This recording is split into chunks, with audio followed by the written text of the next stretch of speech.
স্বাগতম ৰাইজ, আপোনালোকলৈ নতুন ভিডিঅ' এটা আগবঢ়াইছোঁ। নগাঁও বহ্নিমান সংঘৰ উদ্যোগত ২২টা চাৰিআলি শতদল সাহিত্য সভাৰ উদ্যোগত প্ৰতিষ্ঠা দিৱস চাবলৈ আহিছোঁ।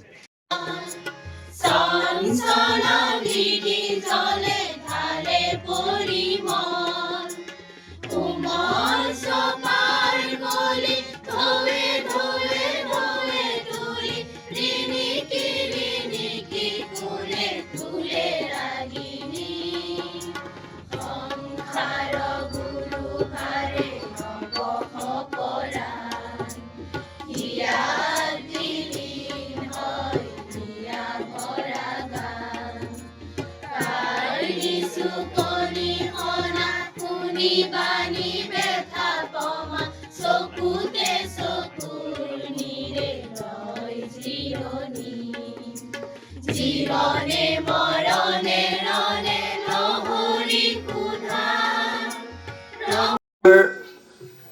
আমন্ত্ৰণ জনাই অনা শ্ৰীযুত যাদৱ চন্দ্ৰ শৰ্মা ডাঙৰীয়া, শ্ৰীযুত মাননীয় উপেন্দ্ৰজিৎ শৰ্মা ডাঙৰীয়া আৰু আজি আমাৰ গ্ৰন্থ উন্মোচক শ্ৰীযুত কিৰণ চন্দ্ৰ কাকতিদেৱক আমি মঞ্চত সাদৰ সম্ভাষণ জনাব বিচাৰিছোঁ। আমাৰ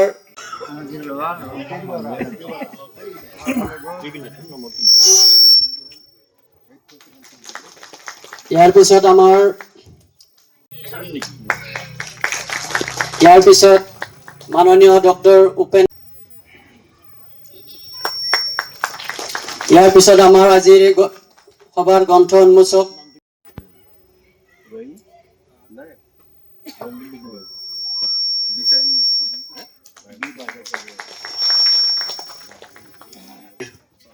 মোৰ শ্ৰদ্ধাৰ ৰাইজ, মঞ্চত উপস্থিত অসম সাহিত্য সভাৰ প্ৰাক্তন প্ৰধান সম্পাদক ডক্টৰ উপেন্দ্ৰজিৎ শৰ্মা ডাঙৰীয়া, আন এগৰাকী প্ৰাক্তন প্ৰধান সম্পাদক যাদৱ চন্দ্ৰ শৰ্মা ডাঙৰীয়া আৰু মোৰ কলেজৰ সতীৰ্থ একেলগে পঢ়া জিলা পৰিষদৰ সদস্য কিৰণ চন্দ্ৰ কাকতি ডাঙৰীয়া, আপোনালোক আটাইলৈ মই ২২টা চাৰিআলি শতদল সাহিত্য সভাৰ তৰফৰ পৰা আন্তৰিক অভিনন্দন জনাইছোঁ, শ্ৰদ্ধা যাচিছোঁ। আৰু আজি যিসকলে আমাৰ সভাস্থলীত অংশগ্ৰহণ কৰিলে তেওঁলোকলৈ মই মোৰ সেৱা জনাইছোঁ। আৰু এতিয়া কাৰ্যসূচী মতে আমি সভাৰ কাম আগবঢ়াম। বাইদেউ নমস্কাৰ। নগাঁও বহ্নিমান সংঘৰ উদ্যোগত ২২টা চাৰিআলি শতদল সাহিত্য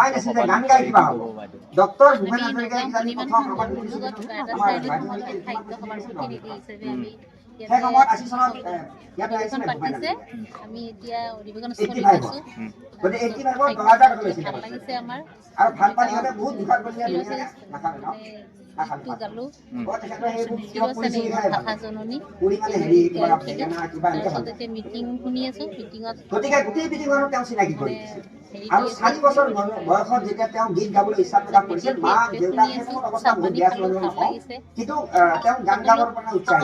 পৰম সৌভাগ্য। ইংৰাজী 1985 চনৰ 25 ছেপ্টেম্বৰ তাৰিখে আমাৰ অঞ্চলৰ কেইগৰাকীমান সমাজ হিতৈষী মহান ব্যক্তিৰ আশাসুধীয়া চেষ্টাৰ ফলত নগাঁও বহ্নিমান সংঘৰ জন্ম হৈছিল। সেই মহিৰু সদৃশ ব্যক্তিসকলৰ লক্ষ্য আৰু উদ্দেশ্যত জীৱনৰ এগৰাকী মহান সংগঠক, সাহিত্যিক, অসম সাহিত্য সভাৰ প্ৰাক্তন প্ৰধান সম্পাদক যাদৱ চন্দ্ৰ শৰ্মা মহোদয়, আজিৰ এই অনুষ্ঠানত উপস্থিত থকা শ্ৰদ্ধাৰ কিৰণ কাকতি মহোদয়, মোৰ সন্মুখত উপস্থিত থকা আছিলে তাৰ বেছি অংশই চাগে ৰুৰেল লাইব্ৰেৰীৰ জন্মদাতাসকল আজি আমাৰ মাজত নাই। তেখেতসকললৈকে আজিৰ এই পবিত্ৰ দিনটোত মই শ্ৰদ্ধাঞ্জলি জনাইছোঁ। আৰু ৰুৰেল লাইব্ৰেৰীৰ লিখনিৰ জৰিয়তে মই ভাবিছোঁ কৃষ্ণ কলিতাই তেখেতসকলক আমাৰ অঞ্চলৰ হৈ এটা শ্ৰদ্ধা জ্ঞাপন কৰাৰ সুযোগ লৈছে। মই ধন্যবাদ জনাইছোঁ তেওঁলোককো। মহাৰথী বুলি লিখিছে। মহাৰথী এখন কিতাপ লিখিছে চন্দ্ৰকান্ত শইকীয়াদেৱ, তেখেত অসম সাহিত্য সভাৰ সভাপতি আছিল। ধিংচাৰৰ জীৱনী। কিতাপ হ'ব লাগিব বাইদেউ নমস্কাৰ কিতাপ হ'লে একদম কমেও 60-70 পৃষ্ঠা হ'ব নগাঁও লাগিব বৰ্ণিমান সংঘৰ ইমানটো মোৰ নহ'ব নহয় এটা চাৰিআলি সতত মই সেইকাৰণে ভাবোঁ বিষয়ে কি ক'ব? যে আলোচনী যে কয় আমাৰ হেৰি কয় এইটো কি নাম জোৰকে ক'ব। স্মৃতিগ্ৰন্থ কয় এতিয়া মহিলা আমাৰ ধিং ছাৰৰ লিখিছে ছাৰৰ বিষয়েও লিখিছে অন্যান্য কথা মইতো বহুত অন্যান্য কথা ছাৰৰ এই সুবিধাতে মই অকণ নিজৰ কথাও লিখি কিবা বেলেগ কথাও লিখিছোঁ পঢ়িবৰ কাৰণে এইটো এটা সুযোগ ল'ব পাৰি সুযোগ এটা লোৱা ভাল আৰু সেইকাৰণে এখন আলোচনীত কোনোবাই ভ্ৰমণ কৰিছিল সেইটো লিখিব পাৰে আগতে আমি যেতিয়া সৰুতে বাছবিলাকৰ মানে ওপৰতো মানুহ তলতো মানুহ হয়নে নহয় পিছফালেও সমানে মানুহ উঠে আজিৰ মিনি বাছৰ পিছফালেও ইমানে মানুহ উঠি থাকে ঠিক আছে বাইদেউ তলত বগা মানে ঘৰ বগা ৰং দিব লাগিব মিলি সাহিত্য চব সভা কৰিব লাগিব চাবলৈ তেতিয়া বোলে আহিছে। মনটো ঠাণ্ডা থাকে আৰু মানে ভাল থাকে বাইদেউ ভালনে বাইদেউ এইটো জ্যোতিষীবিলাকে কয় যে দাদা ছোৱালী যেতিয়া কেনেকুৱা? বগা ভাল? হয় সত্যৰ দৰে ঠাণ্ডা হৈ থাকে আৰু খং চং এফালে ছাৰ বহি আছে আমাৰ এনেকে এটা কৈ থাকে ছাৰ কেনেকুৱা লাগিল ছাৰ এতিয়া ভাল মই লাগছি না মাত্ৰ বেয়া নতুন লাগছি? প্ৰজন্মৰ বহুত ল'ৰা ছোৱালী ইয়াত আহিছে আমাৰ যিসকল আমি পুৰুষ আছো বা যিবিলাক আমাৰ ল'ৰা কাকা ভালনে? তাতকে মানে মহিলাৰ সংখ্যাটো বাঢ়িছে আৰু তেওঁলোক কৃতকাৰ্য হৈছে চাগাই মহিলাসকল সকলো কৃতকাৰ্য মিলি হৈছে জুলি মই ধুনীয়াকৈ ধন্যবাদ বহি জনাইছো সাহিত্য সভা চাই আছে। বুঢ়া বাইদেউ আছে ইয়াতে লিখা মেলা কৰে কিবা কৰে বহুতক আকৰ্ষিত আমাৰ চাওক গাইজ ভণ্টি ইয়াতে চাহ পিঠা ভগাই আছে ভালদৰে চাওক গাইজ ভণ্টি ৰ'বা চাওক গাইজ আপোনালোকে পিঠা চাওক আৰু এফালে চাহৰ কেটলি লৈ মানে ভগাই আছে চাহ ভগাই আছে চাওক গাইজ আপোনালোকে ভালদৰে চাওক ভণ্টিটোৱে চাহ ভগাই আছে ঠাণ্ডা আছিল চাওক গাইজ পুৰা চাহ ভগাই আছে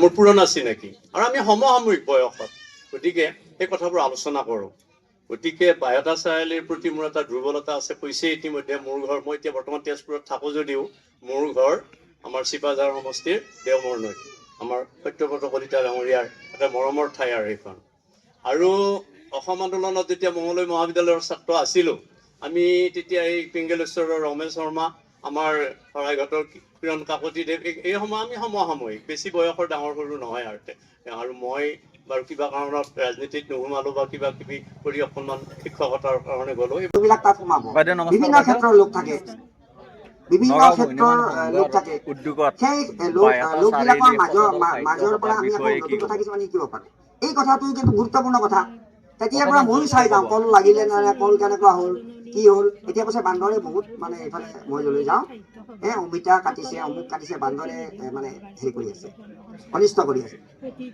চাৰিওফালে গতিকে এই কথাবিলাক আমি সেইখন আলোচনীত যদি স্মৃতিগ্ৰন্থখনত দিওঁ তেতিয়াহ'লে আমি পঢ়িবলৈ পাম এজন সাধাৰণ মানুহৰো কিছুমান অসাধাৰণ কথা আমি জানিব পাৰিম বহুত সাধাৰণ মানুহ আছে সেইবিলাকৰ বহুত অসাধাৰণ কথা আছে সেই কথাবিলাক আমাৰ জনা নহ'বই ঠিক আছে আমি কেৱল বুদ্ধি আৰু জনগোষ্ঠী থাকে আজিকালি আকৌ কি হৈছে জাতি ধৰ্ম বৰ্ণ এই শব্দটোৰ লগত দুটা শব্দ যোৰ হৈছে সেয়া হৈছে জনগোষ্ঠী আৰু জনজাতি গতিকে অসমত বসবাস কৰা প্ৰত্যেকটো ধৰ্মৰ প্ৰত্যেকটো জাতিৰ প্ৰত্যেকটো বৰ্ণৰ প্ৰত্যেকটো জনগোষ্ঠীৰ প্ৰত্যেকটো জনজাতিৰ মাইনাত কেনেকুৱা হৈছে আঞ্জা ভাল হৈছে নে এফালে বাইদেউ